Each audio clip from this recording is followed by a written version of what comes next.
Hello there. I hope this audio pops up in your life in a moment that you need it. And I truly believe it will be perfect for you for what you need to listen, need to hear today. First of all, I want to say welcome to this space. This channel, this radio, used to be in Spanish. So I want to start apologizing with the people that doesn't speak English. Um, I'm just following what I think is the right thing to do, and I believe that I can speak more than one language for a reason, and I'm in a land where people speak English. If it's the first time here, I'm gonna explain to you a bit how this radio works. So these are episodes that are not prepared. I don't script, I don't write, I don't. There's not a guide, a script that I read, right? It's basically once or twice a month, I decide to share some situations, some transits, some combinations that are happening that maybe could help somehow in your life if you make them conscious.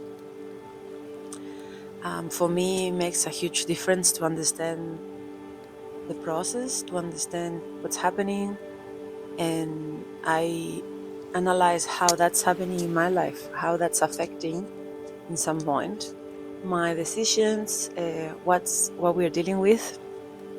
If you don't know what's happening, it's pretty hard to make good decisions. I mean, you can obviously with intuition, but I think it makes things way easier and you're more calm. You can make decisions maybe with a bit more in peace with yourself and with others. So I think it's good. Astrology is not a religion, just clarifying things. It's not a religion, it's not that something I believe, it's not like it could be esoteric, it can be, but astrology also can be philosophical, it could be psychological, it could be, there's different streams of astrology. As all the things we know, there are many ways to take it, to use it. For me, I don't know if you know me at this point, but I'm an engineer. I have a mathematic brain. I'm pretty skeptical. I used to be really skeptical with these things.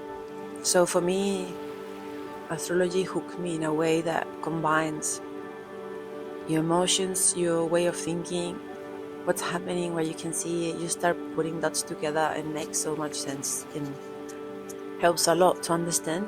I think astrology was a tool invented, given to us to use, and we decide how to use it.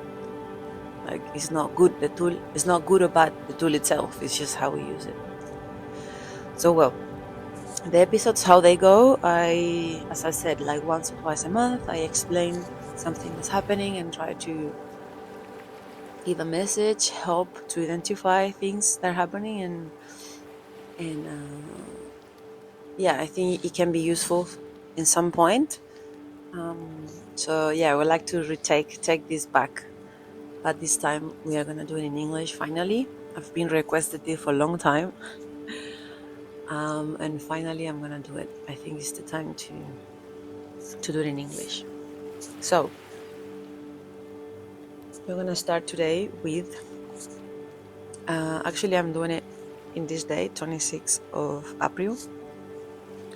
That is the new moon in Taurus.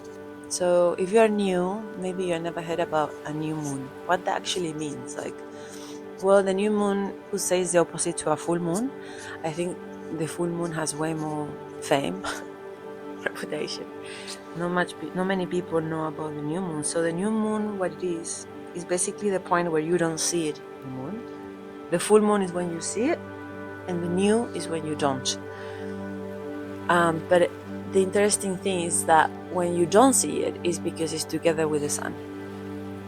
when the sun is opposite, you can see it because it's reflecting it. Anyway, so full moons are awareness moments when you are aha moments, and new moons are seeds moments, birth moments, where not birth, conception moments, when you put a seed of something new, when you intend, you can put your intentions. Is when you pray, is when you pray for something good to happen, is when you start a process. So actually it's pretty cute because they say when a new moon happens, the sun and the moon gives a kiss, and then in the full moon the baby is born, let's say.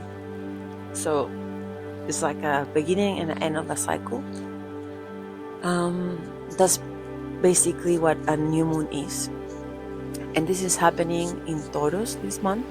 Well, every month you have one new and a full moon. Well, anyway, I don't want to get into detail because I assume this channel is for people who already know a bit. I'm not going really basic, so let's move on. Yeah, so I think I'm gonna do these episodes when I explain properly what which combination is, so we don't have to waste time each episode just talking about this.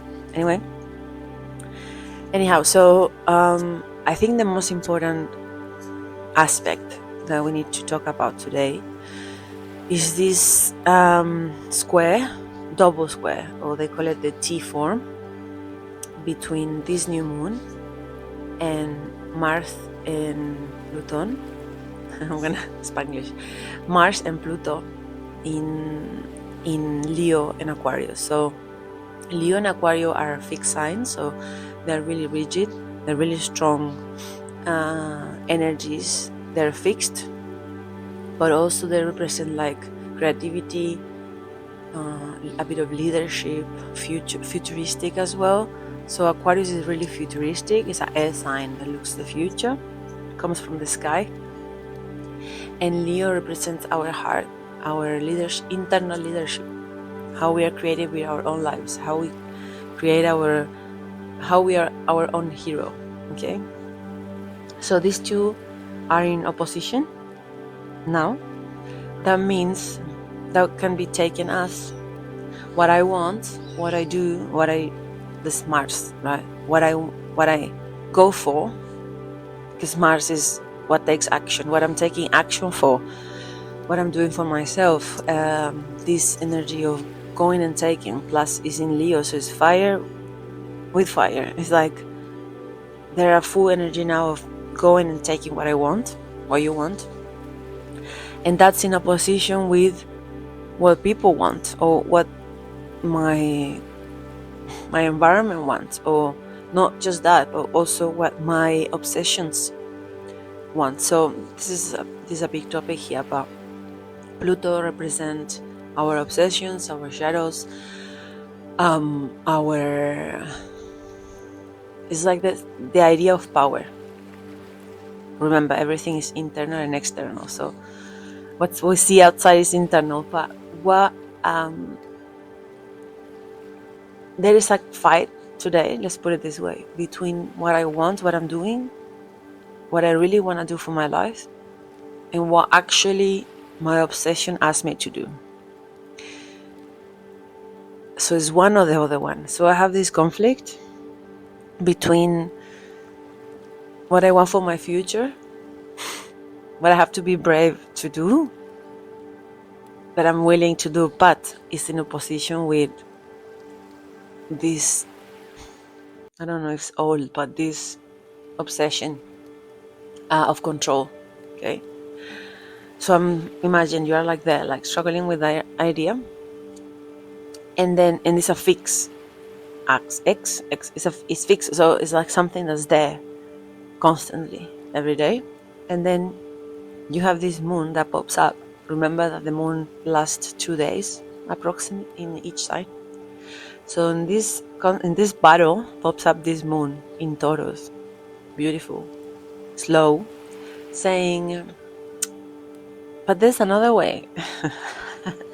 There's another way to do things, and Taurus represents the presence, our enjoyment in life, the rhythm, right? It's like, hey, you don't have to be so strict. Like, doesn't need to go so hard. Like, I imagine this opposition Mars Pluto like a fight, like a battlefield, and this moon goes, mate. There is ways to do this that are way more softer, way more enjoyable. You don't have to go that hard. In fact, you can go a bit slower and more organic. The Taurus represent all these normal cycles of lives that are slow, that take time, that nurture yourself. Um, and also, I take it like the presence, how you wanna be present every day, because Taurus represents the physical presence as well, like how we are here. So we have all this battle of power, a mix of our kind of idea of success, and then this Tauro pops up like, put a seed of how you want to do, or how you want to live daily, right? How you want to your house be like, how you want to your body be like, how you want to live your daily. At the end of the day, that's the life. That's your life. How you live every day. It's not your achievements. It's actually what you do every day. That's your life. So this new moon for me is an awareness of that conflict. So squares are conflicts. This is a double conflict or a T form. So the exercise here will be to identify these two. How this new way of living that maybe is more gentle, is more kind, is more slower, how that doesn't match with my heroistic goals or egoistic goals, and either to my obsessions, to the things I've been doing for a long time that already expired. So there is like a old me, right? Let's put it this way. It's another way to explain it. There is an old you obsessed with stuff that maybe they're expired already. There's another you that is like willing to create a future, really excited, really brave, and like really, rushing and intense. But it could be either of these two, neither. Like, there's another way that is way more natural, organic, and actually it could take you to where you want to be. So interesting. And okay, so that's the concept.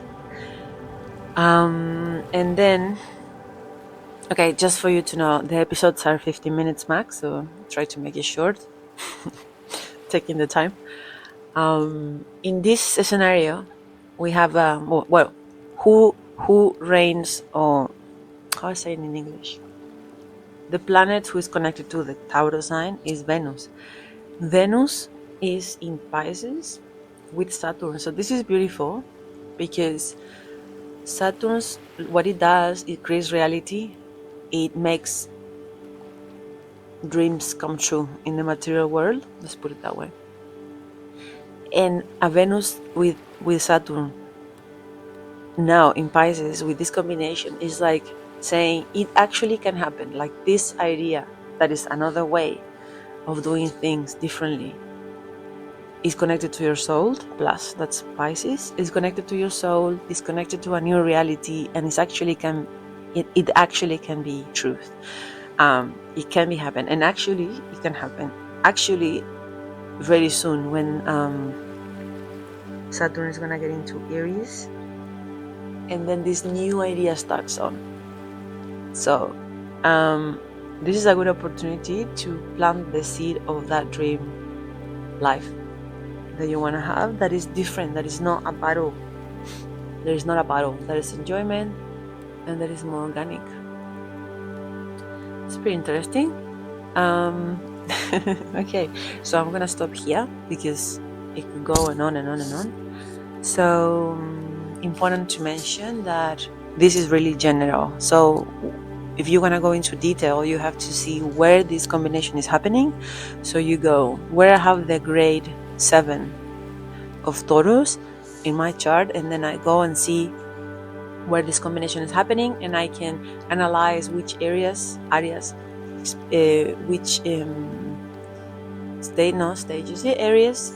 of my life are being affected. So it's my job, it's my health, it's my community, whatever. There's like these 12 areas of experience. So you can see where, and then it will get even more obvious what's happening. So astrology makes things really, I think, really easy. You just need to know how to read it, how to understand it. Yeah, so okay, that's all for today. This is a whole new experience in English. First episode in English. So proud. Yeah, I take it like that. This is not like a ritual. This is not esoteric. This is not like, oh, I have candles and stuff. No. This is like, I like things practical, useful. No, astrology can be like that, but I think it shouldn't be like that all the time. So yeah, we can do experiences where you need to be in another state to actually introduce that knowledge on you easier or remember it easier. So there are different reasons why the environment changes, but for this radio, that's not the objective. For this radio, the objective is for you to understand what's happening, to make you think and to make you question some stuff in your life, and make a practical use of astrology independently of the level you have, basically. So it's pretty, yeah. So, and I like it like that, bit informal, improvising, and yeah. So just to clarify, like, some people always try to categorize stuff like, oh, astrology, esotericism, ritual, cult. It's funny. No, this is actually pretty yeah, if you see my notes, like, it's just numbers and angles, and it looks like a mathematic book. Actually, yeah. Okay, that's it. I could talk forever, so thank you very much for being here. I hope the reflection makes sense, and I see you next time. Share it with someone you think this will be useful, because I will keep doing them in English this time. Okay, have a good day.